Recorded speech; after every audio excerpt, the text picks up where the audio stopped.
வரைக்கும் ஏதாவது இருந்தால் கொஞ்சம் பழைய சாப்பாடு இருந்தால் கொடுங்கம்மா, ரொம்ப பசிக்குதும்மா.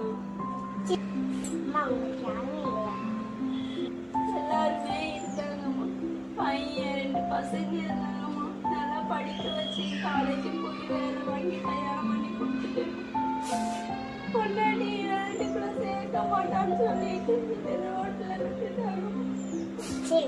சாப்பாடு இல்லாம தண்ணி இல்லாம தவிக்கிறாங்க. மாதிரி யாராவது நல்ல மனிதர்கள் சோறு மட்டும் சாப்பிட்டு ஓரமா படுத்துக்கிறேன்.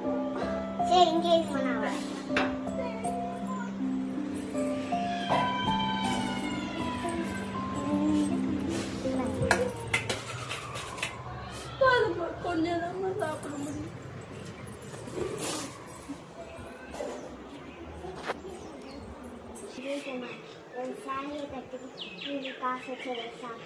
ரொம்ப நன்றிம்மா, ரொம்ப நன்றி. நீங்கள் 100 வருஷம் நல்லா இருக்கணுமா, நல்லா இருக்கணுமா. உங்களை மாதிரி நல்ல மனசு எல்லாருக்கும் இருந்தால்